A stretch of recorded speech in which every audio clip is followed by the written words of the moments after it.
అయితే ఆ ఆయుధాలను ఇశ్రాయేలీయులు నిర్లక్ష్యం చేసినట్టు మనము కూడా నిర్లక్ష్యము చేయున్నట్లు వాడు మనల్ని శోధిస్తూ ఉంటాడు. దాంతో ఇప్పుడు అవసరం ఏముందిలే, అది అంత ఇంపార్టెంట్ కాదులే, ఏముందిలే ఏముందిలే ఏముందిలే ఏముందిలే అనేదే పెద్ద దరిద్రం అని,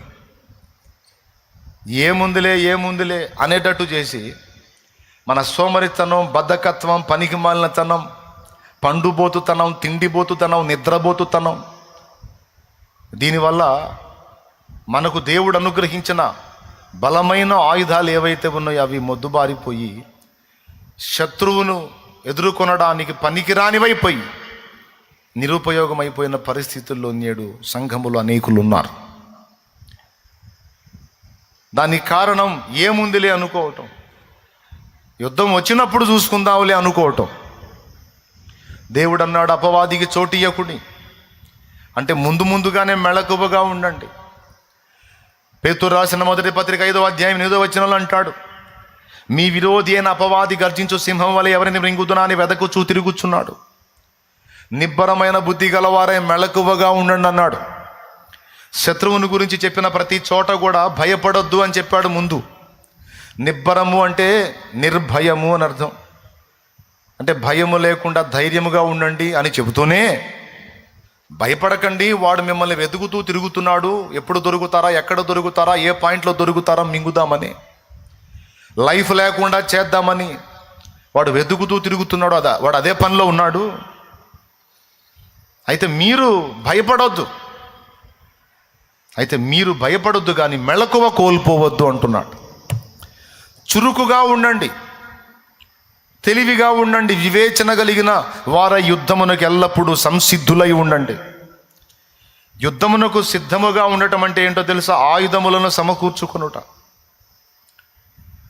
ఆయుధములకు పదును పెట్టుకొనుట, ఆయుధములను వాడుకలో ఉంచుట చాలా కీలకం ఇది. కానీ వాడు మన ఆయుధములు మొద్దుబారిపోయేటట్టు కుట్ర చేస్తాడు, వాటికి పదువులు లేకుండా చేస్తాడు, అవి పనికి రాకుండా చేస్తాడు. వాటిని మనం నిర్లక్ష్యం చేసేటట్టు, అశ్రద్ధ చేసేటట్టు కుట్ర చేస్తాడు. దానికి వాడు మన మనసులో అవి అంత ఇంపార్టెంట్ కాదులే, ఏముందిలే తర్వాత చూద్దాములే అని మనం అనుకునేటట్టు వాడు శోధిస్తాడు. దేవుడు శత్రువుకు ఆయుధాలు ఉన్నాయని తెలుసు మన దేవునికి. ఆయన కూడా మనకు ఆయుధాలు ఇచ్చాడు, శ్రేష్టమైన ఆయుధాలు ఇచ్చాడు. దేవుడు మనకిచ్చిన ఆయుధాలు చాలా శక్తివంతమైనవి. అయితే అవి ఇశ్రాయేలీయులు పనికి రాకుండా చేసుకున్నట్టుగా నేటి సంఘములో అనేక మంది అలాగూ నిష్ఫలంగా చేసుకుంటున్నాం, నిష్ప్రయోజనంగా చేసుకుంటున్నాం. అది కేవలం మన నిర్లక్ష్యం. దీని ఫలితంగా ఏం జరుగుతుందంటే తరచు శత్రువు చేతిలో ఓడిపోతున్నాం, తరచు శత్రువు చేత త్రోయబడుతున్నాం, పడద్రోయబడుతున్నాం, దెబ్బ తీయబడుతున్నాం, గాయపరచబడుతున్నాం. ఒక పక్క దెబ్బ తింటూ కూడా మళ్ళా నిర్లక్ష్యాన్నే కలిగి ఉన్నాం. ఇది చాలా బాధాకరమైన విషయం. దీన్ని మనం కీలకంగా తీసుకోవాలి, జాగ్రత్త పడాలి. దేవుడు మనకిచ్చిన ఆయుధాలు గొడ్డండ్రా, పోటకత్తులా, లేకపోతే తల్వార్లా, ఏ విధమైన కత్తులు ఇచ్చాడు, బాణాలు ఇచ్చాడు, బరిసెలు ఇచ్చాడు, విల్లంబులు ఏమి ఇచ్చాడు మనకి దేవుడు? మనకిచ్చిన ఆయుధాలు, యుద్ధోపకరణాలు దేహ సంబంధమైనవి కావు, శరీర సంబంధమైనవి కావు. వాడు వాడేటువంటి యుద్ధోపకరణాలు కూడా దేహ సంబంధమైనవి కావు. వాడు వాడే ఆయుధాలు అయ్యే, మనకు దేవుడిచ్చిన ఆయుధాలు కూడా అయ్యే. సందేహం అనే బాణం వాడతాడు వాడు. దేవుడు అన్నాడు, ఆ బాణం నీకు తగలకుండా ఉండాలంటే విశ్వాసం అనే డాలు పట్టుకోరా అన్నాడు. దేవునికి స్తోత్రం కలుగునుగాక. సందేహం అనే బాణం వాడు వదిలితే విశ్వాసం అనే డాలు పెట్టి కొట్టేసేయమన్నాడు. డాలు నీ చేతుల్లో ఉంటే 100 బాణాలైనా సరే నువ్వు ఎదుర్కోగలవు, కానీ డాలును పక్కన పెడితే నువ్వు అవుట్. ఏమైనా అర్థమైందని నేను చెప్పింది? వాడు ఉపయోగించే ఆయుధం, వాడు ప్రయోగించే బాణం సందేహము అనే బాణం. అంతా మైండ్ నిండా అనుమానాలే, ఇదేమైద్దో అదేమైద్దో, ఇది జరిగిద్దో అది జరిగిద్దో. ఇంతసేపు నిలువు మోకాళ్ళ మీద మోకాళ్ళు లాగిందాక, నడుములు లాగిందాక ప్రార్థన చేశారు కదా. ఈ ప్రార్థన నెరవేరిద్దో లేదో, అద్భుతం జరిగిద్దో లేదో అనుమానం. ఈ ఆలోచన నీకు రావటమే వాడు నీ మీద బాణము ప్రయోగించటం. నీ మనసులోకి నీ మనసు మీద వదులుతాడు వాడు. ఈ బాణాలన్నీ నీ మనసు మీద వదులుతాడు. అనుమానపు బాణాలు, సందేహపు బాణాలు. వాటికి విరుగుడుగా దేవుడిచ్చిన ఆయుధము, యుద్ధాయుధము పేరు డాలు. డాలు ఏమా డాలు? విశ్వాసం అనే డాలు. నేను ప్రార్థించాను, నేను మొర్ర పెట్టాను, మోకాళ్ళుని శ్రమ నొంది కూడా నేను ప్రార్థన చేశాను, ఉపవాసముతోనే మొర్ర పెట్టాను. అపోస్తలుల కార్యం 10వ అధ్యాయం 1వ వచనంలో అన్యుడు చేసిన ప్రార్థనలే దేవుడు విన్నప్పుడు, ఆయన రక్తములో కడగబడిన నేను ప్రార్థన చేసినప్పుడు మరి నిశ్చయముగా నా దేవుడు విన్నాడు. నాకు సందేహము లేదు, నేను విశ్వాసం ఉంచుతున్నాను, తప్పకుండా నా దేవుడు సమాధానం పంపాడు.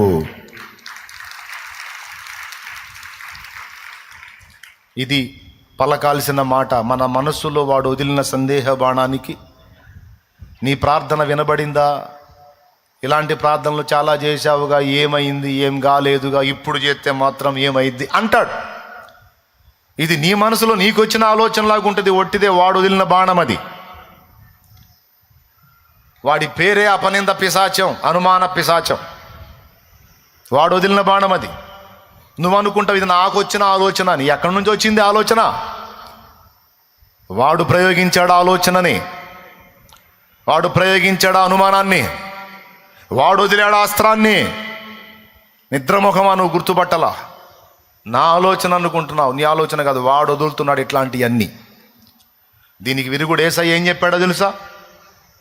మీరు ప్రార్థనలో అడుగు వాటినెల్లను పొంది ఉన్నామని నమ్ముడి, అప్పుడు అవి మీకు దొరుకునని ఆయన మీతో నిశ్చయంగా చెబుతున్నాను అన్నాడు. నమ్మకపోతే, ప్రార్థనలో అడిగిన వెళ్ళను పొంది ఉన్నామని నమ్మకపోతే, పొందిన తర్వాత చూడమన్నాడా, లేకపోతే అడిగినప్పుడే పొందామని నమ్మమన్నాడా? పెద్దగా చెప్పండి. ఈరోజు నువ్వు మోకాళ్ళుని అడిగావు, ఎన్నో సంగతులు అడిగావు, దేవుని పాదాలు పట్టుకొని గోజాడావు. అవన్నీ దేవుని చెంతగా చేరని అని నిశ్చయిత ఉంది. మరి జవాబు వచ్చిందనే నమ్మకం ఉందా? ఏమో అని లూసిఫర్ గాడు బాణం వదిలితే ఏమోయిందిరా సైతాన్, నాకు డౌట్ లేదురా, ఇప్పటిదాకా చేశావుగా ప్రార్థనలు, రాని జవాబు ఇప్పుడు వచ్చిద్దా అంటే, ఇప్పటిదాకా చేసిన ప్రార్థనలు దేవుని దగ్గర ఉన్నాయి, ఈ ప్రార్థన కూడా వెళ్ళింది, మొత్తానికి సమాధానం వచ్చింది రే దరిద్రుడా, మొత్తానికి సమాధానం వచ్చిందిరా. నేను ఎన్ని కన్నీరు గార్చాను మొత్తం బుడ్డిలో దాచిపెట్టాడు నా దేవుడు. నా ప్రార్థనలన్నీ చేర్చుకున్నాడు. నా మనవులు మానక ఆయన యొద్దకు వెళతానే ఉన్నాయి, అవి ఆగవు. నా తండ్రి అప్పుడే జారీ చేశాడు, నా బిడ్డకు సమాధానం ఇవ్వండి, పోండి, జవాబు చెప్పండి అని. తప్పకుండా ఆయన సమయంలో నాకు దొరుకుతుంది, అది నేను ఖచ్చితంగా పొందుతా. నేను చేసిన ఏ ప్రార్థన నిష్ఫలం కాదు, నాకు విశ్వాసం ఉంది అని. నువ్వు ఎప్పుడైతే నీ మనసులో నీవు సమాధానం చెప్పుకున్నావో, నీ మనసుకు నువ్వు ఆన్సర్ చేసుకున్నావో, అవుట్ వాడు వదిలిన అగ్ని బాణం నాశనం అయిపోయింది. దానికి విరుగుడు విశ్వాసంతో నువ్వు పలుకుటయే, నీ మనసుకు నువ్వు విశ్వాసముతో చెప్పుటయే. సియోనుకే నా ఓడ పయనం ఆగదు ఏ చోట, సియోనుకే నా ఓడ పయనం ఆగదు ఏ చోట, విశ్వాసముతోనే ఆరంభించితిని ఈ యాత్రను, విశ్వాసముతోనే ఆరంభించితిని ఈ యాత్రను, నే కోరిన ఆరేవుకే నడిపించును నా యేసయ్యా, నే కోరిన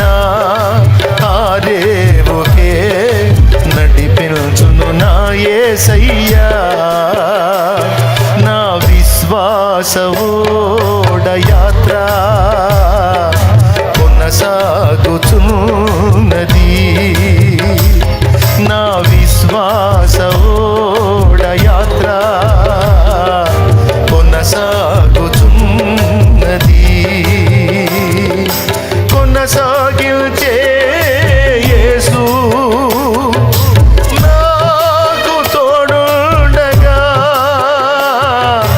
కొనసాగించే యేసు నాకు తోడుండగా, తుఫానులైనా పెనుగాలులైనా, తుఫానులైనా పెనుగాలులైనా ఆపలేవు నా యాత్రను. నా విశ్వాసవోడ యాత్ర కొనసాగుచున్నది. ఆపగలడా ఎవడైనా? ఆపగలడా ఎవడైనా? ఆపలేడు, ఆపలేడు. ఎందుకంటే నా చెయ్యి పట్టుకుంది నా యేసు. ఎవడు వదిలిన ఆయన వదలడు, ఎవరు మోసగించిన ఆయన మోసగించడు, ఎవరు విడిచిపెట్టిన ఆయన విడిచిపెట్టడు. ఆయన ఎంతైనా నమ్మదగిన వాడు, ఆయన ఎంతైనా నమ్మదగిన వాడు. నా పయనం ఎవడు ఆపలేడు. నువ్వు చెప్పాలి, నా ప్రార్థన విన్నాడని విశ్వాసం నాకుందిరా. ఇంతకుముందు కూడా చాలా చేసావు, ప్రతిదీ విన్నాడురా. నా దేవుడికి ఏం చెవుడారా? విన్నాడా? నీలాంటి వాళ్ళ ప్రార్థన కూడా వింటాడా? పెద్ద తేడాగా నువ్వు పెద్ద తేడాగా. నీలాంటి అపవిత్రమైన క్రియలు చేసేవాళ్ళు, అపవిత్రమైన పనులు చేసేవాళ్ళు, అపవిత్రమైన ఆలోచనలు చేసేవాళ్ళు, నీలాంటి పనికిమాలిన వాళ్ళ ప్రార్థన కూడా వింటాడా? యోహాను సువార్తలో ఏమి రాసింది? పాపుల మనవి ఆయన ఆలకింపడని రాసింది. నీ మనవి ఎట్లింటాడు? నేను పాపినని నీకెవడు చెప్పాడు రా లూసి? యేసు రక్తము చేత కడగబడిన దినమందు నేను పరిశుద్ధుడును, పరిశుద్ధురాలిని. ఏమైనా లోపాలు దోషాలు ఉంటే అవి నాకు, నా తండ్రికి సంబంధించినవి. నేను ఒప్పుకున్నా, నా తండ్రి రక్తముతో కడిగి వేశాడు.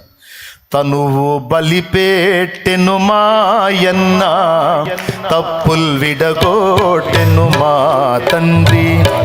తనువు బలిపెట్టెను మాయన్న, తప్పుల్ విడగొట్టెను మా తండ్రి.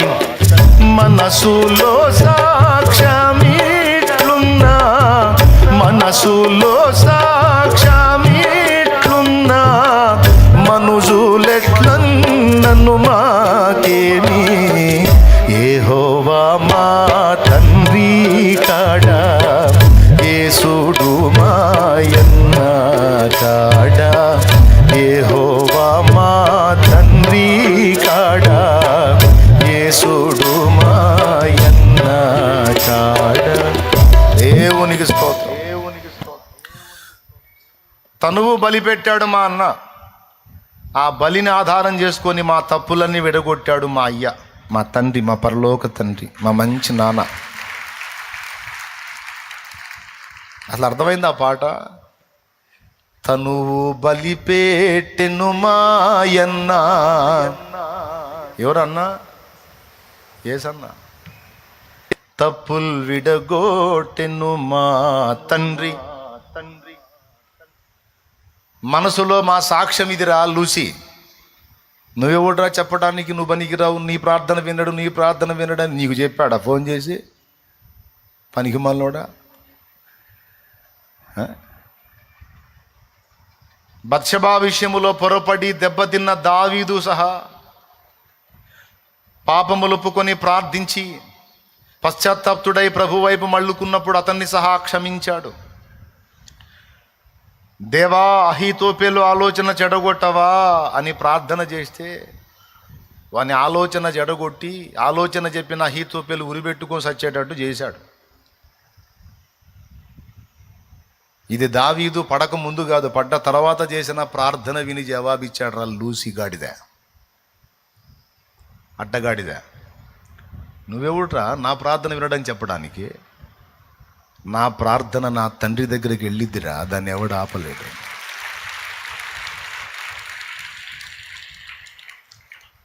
వింటాడు. మనుషులకు చెవులు ఇచ్చినవాడు ప్రార్థన వినడా?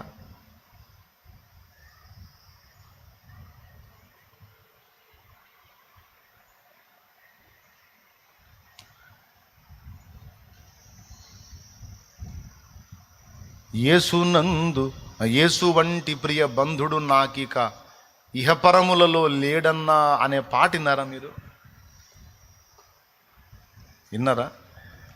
యేసు వంటి ప్రియ బంధుడు నాకిక ఇహపరములలో లేడన్నా, భాసురముగా నిజ భక్తుల మది కది అనుభవ గోచరమెబుడగునన్న. యేసు వంటి ప్రియ బంధుడు నాకిక ఇహపరములలో లేడన్నా, యేసు వంటి ప్రియ బంధుడు నాకిక ఇహపరములలో లేడన్నా, భాసురముగా నిజ భక్తుల మది కది అనుభవ గోచరమెబుడగునన్న, భాసురముగా నిజ భక్తుల మది కది అనుభవ గోచరమెబుడగునన్న. యేసు వంటి ప్రియ బంధుడు నాకిక ఇహపరములలో లేడన్నా, యేసు వంటి ప్రియ బంధుడు నాకిక ఇహపరములలో లేడన్నా.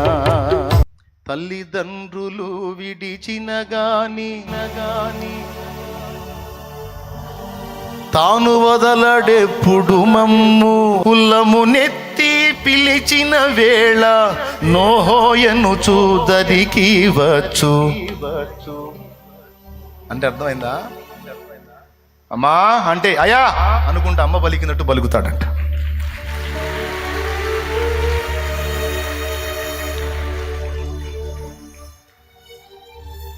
ఆదమర్చి నిద్రపోతున్న బిడ్డ సడన్గా డాడీ అంటే అని ఎంతలా నిద్రలో కూడా ఉలిక్కిపడి లేచి నాన్న స్పందించినట్టు స్పందిస్తాడట. ఉల్లమునెత్తి పిలిచిన వేళ నోహోయను చూదరికి వచ్చు. యేసు వంటి ప్రియ బంధుడు నాకిక ఇహపరములలో లేడన్నా, యేసు వంటి ప్రియ బంధుడు నాకిక ఇహపరములలో లేడన్నా, భాసురముగా నిజ భక్తుల మది కది అనుభవ గోచరమెబుడగునన్న, భాసురముగా నిజ భక్తుల మది కది అనుభవ గోచరమెబుడగునన్న. యేసు వంటి ప్రియ బంధులు విడిచిన గాని తాను వదలడెప్పుడు మమ్ము, ఉల్లమునెత్తి పిలిచిన వేళ నోహోయను చూదరికి వచ్చు. ఉల్లమునెత్తి పిలిచిన వేళ ఓహోయను చూదరికి వచ్చు. యేసు వంటి ప్రియ దేవునికి స్తోత్రం. తల్లిదండ్రులు విడిచిన గాని తాను వదలడెప్పుడు మమ్ము, ఉల్లమునెత్తి పిలిచిన వేళ ఓహో ఎనుచు దరికి వస్తాడంట. ఆ మాట ఓ నోహో అనే మాట ఏంటో తెలుసా? ఎంతో ఆతృతతో మనం పలికిన పదం అని ఇప్పుడు మనం పలుకుతాం. ఓహో అనుకుంటూ వస్తాడంట. ఏం జరిగింది? ఎందుకు అంతలా కేకేసావు? ఎందుకు అంతలా ఏడ్చావు? ఏమైంది బిడ్డ? ఏమైంది? ఎందుకు అంత కలవరపోయావు? నానా అంటే చాలు, ఏం నా బిడ్డ అనుకుంటూ వస్తాడు. వెంటనే స్పందిస్తాడంట. అదని అర్థం. అయ్యో నా బిడ్డకి ఏదో జరిగిపోయిందని పరిగెత్తిన తండ్రి వల్లనే ఆదమర్చి ఉయ్యాల్లో నిద్రపోతున్న బిడ్డ కేరమని కేక వేస్తే ఉలికిపడి అమ్మ లేచి పరిగెత్తుకుంటూ పోయి బిడ్డ మీద చేసేసింది. ఏమన్నా ఆలస్యం చేసిద్దా? ఆ అమ్మ కంటే ఎక్కువ నా యేసయ్య.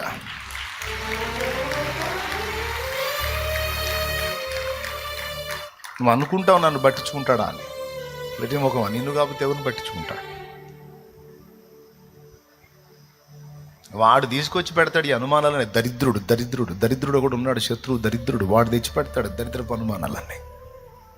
వాడి మాటలు ఎందుకు వింటాను, వాడిచ్చే ఆలోచనలు ఎందుకు తీసుకుంటాను? విశ్వాసం అనుడ్డాలు. ఏం విశ్వసించాలి? నా ప్రార్థన మా నాన్నకి వినబడింది. అప్పుడే ఓహో అన్నాడు మా నాన్న. ఆహా తండ్రి అంటే ఓహో నా కుమారుడు అన్నాడు. ఉల్లమునెత్తి పిలిచిన వేళ ఓహో నన్ను దరికి వచ్చు. అలా ప్రార్థన వింటంగా దిగి వస్తాడంట నువ్వు కేక వేస్తే. భక్తుల అనుభవం. ఏ బంధము కూడా చాలదు యేసు అనుబంధానికి.